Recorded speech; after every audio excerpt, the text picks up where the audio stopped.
Hi, my name is Sarah Baker, and I am presenting my Career Development Program Proposal Assignment for severe and serious and persistent mental ill for CMHC 570 Lifestyle and Career Development. I am proposing a program that assists individuals with SPMI in a small rural community of Cottage Grove and assist them with finding resources for educational, job, and career success through talk therapy, emotional support, skills training, group therapy. In this presentation, I will be speaking about the rationale for the program, the interventions and objectives used in the program standards, as well as the marketing strategy used for this program and costs for this program.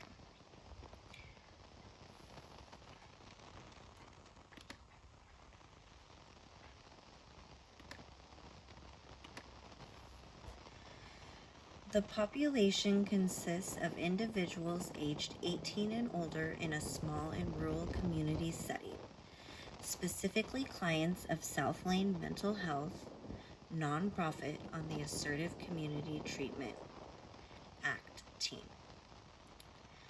Serious or severe and persistent mental illness population, SPMI, is a group of individuals with severe and mental health disorders as defined by the DSM-5-TR.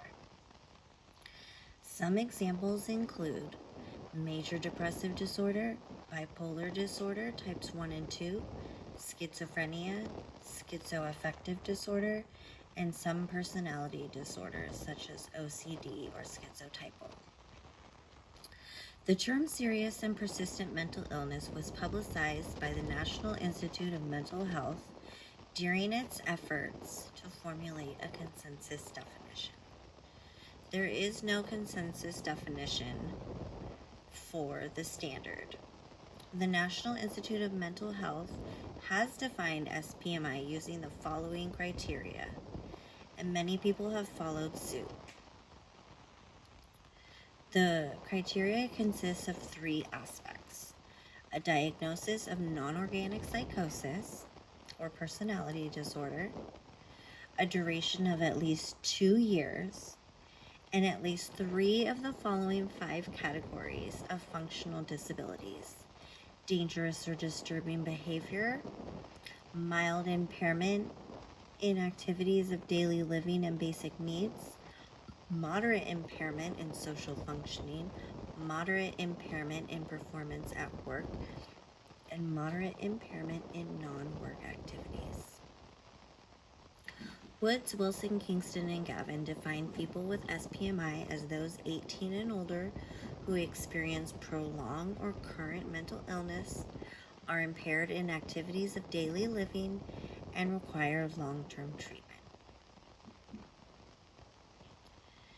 SPMI population is a diverse population consisting of many subcategories. Some of them include veterans, disabled adults, homeless and unhoused, individuals with intellectual developmental disabilities, otherwise known as IDD.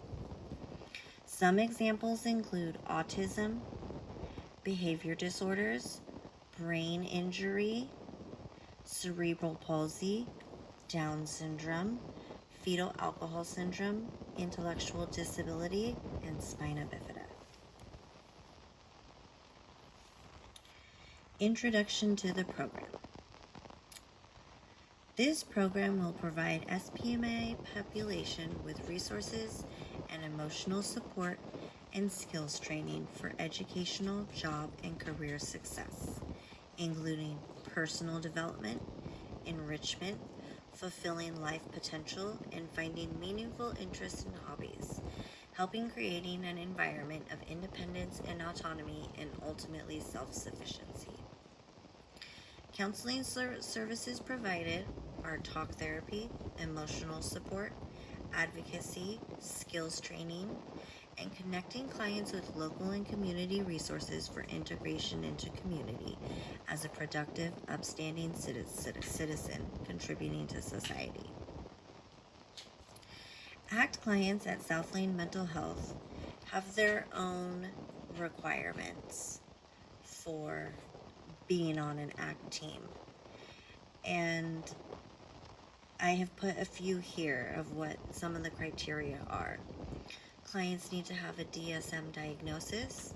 They need to have severe impairment in ADLs, that's activities of daily living. They have to have had previous psych hospitalization or suicide attempts.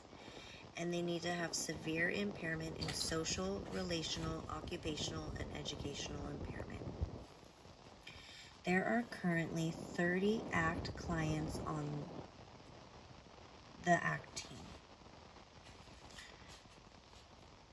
all of which would have access to the program, to this career vocational program. Rationale for the program. This program will provide clients with the best level of care to better their job, career, and educational future endeavors, helping clients by using talk therapy, emotional support, advocacy, skills training, and mentoring, helping individuals navigate successfully, independently, and autonomously with the vocational support needed to succeed. SPMI individuals struggle with community reintegration. Individuals who are diagnosed with a serious mental illness encounter a variety of barriers that can impede their career development. Work is a significant factor in mental health and well-being outcomes. This program would create individualized employment plan, meeting clients where they are at and tailored a specific and personalized employment plan to fit the client's needs.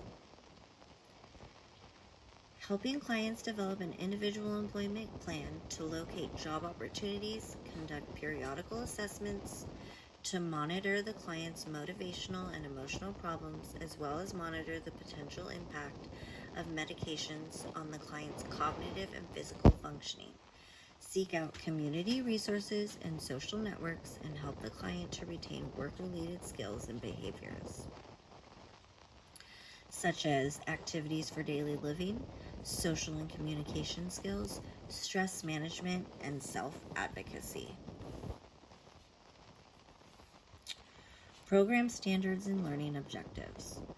Program standards will follow the National Career Development Guidelines, NCDG, which was established in 1989. The ACT team also follows the Illness and Management Recovery Curriculum.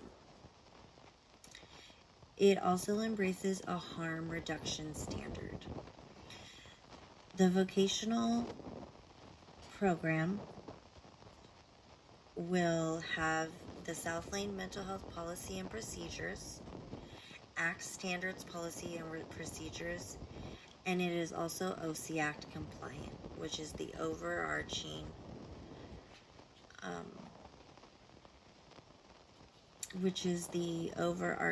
umbrella for ACT, all ACT teams.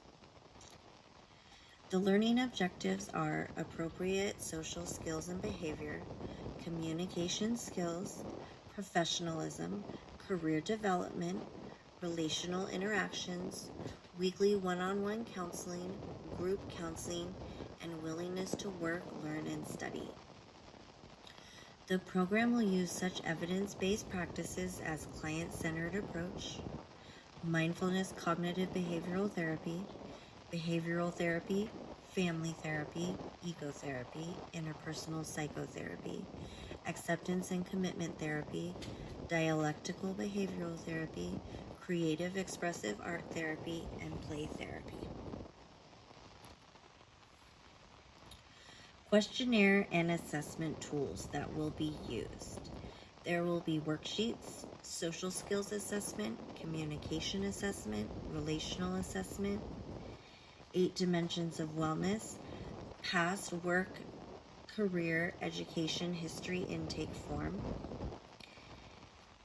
And I will also be using the outcome rating scale to establish a baseline for the clients. And after each session, I will have the client use the SRS, which is the session rating scale, in giving feedback in how the sessions are progressing. There will also be computer-based assessments such as U-Science, which is an aptitude test and has brain games.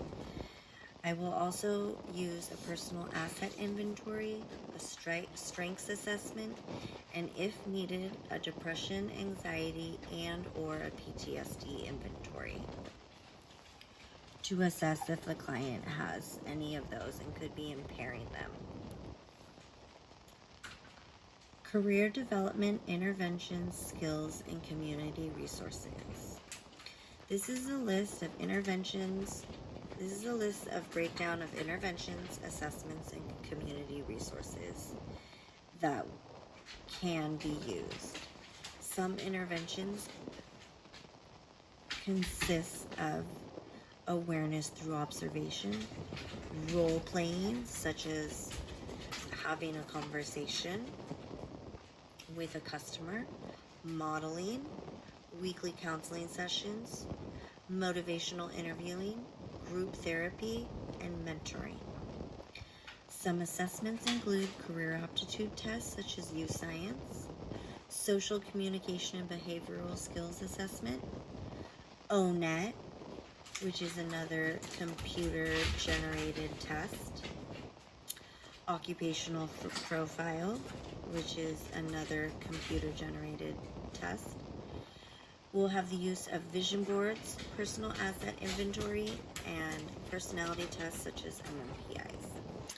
Community resources could be the following: local GED completion programs, volunteer and internship opportunities, transitioning into the community, career coach website, DHS job skills training program, Oregon Career Information System, and Oregon Employment Department are some of the resources that can be used. Budgeting and marketing, delivery and collaboration. Proposal aspect. Budgeting would consist of one full-time employee allotted 160 hours per month, and at least 50% of those allotted hours need to be dedicated to career development for clients on ACT team. Marketing would consist of advertisements in local newspaper, advertisements in Eugene Weekly, internal agency communication such as email, flyers, and posters, and individual handouts. I will have to collaborate with the Board of Counseling Ethics to make sure that I am compliant. I will also need to collaborate with OCEAC, which is Oregon Center for Excellence of the Assertive Community Treatment Team. And I will have to follow all standards and procedures set forth for them. I will need to collaborate with the program manager, the ACT program manager, the ACT program supervisor, and other ACT team members and colleagues. And there could also be possible opportunities for PSS, personal support workers, CADCs, QMHAs, QMHPs, LPCs, and LCSWs, all of which could incorporate this into their therapy track. Resources needed and potential costs.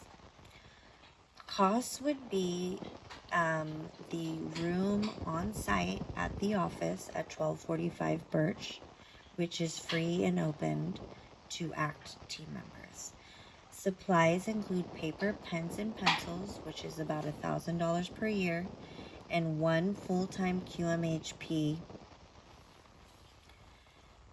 employee for a total cost of $46,000 per year. This is the Career Development Workshop Marketing Program flyer. Career Development Counseling Services aimed at helping those with severe and persistent mental illness through the use of various types of therapy, workshops, and aptitude tests for vocational and educational development. It is located at 1245 Birch Street at the office, or at your home, or at a community setting. Time is by appointment. Please call the number below or email. Evaluation of program. Pre and post tests will be needed to be done. Client evaluations of the program for feedback, manager and supervisor program evaluations, as well as supervision for the individual in the program. And this concludes the Career Development Proposal for SPMI Population by Sarah Baker. Thank you.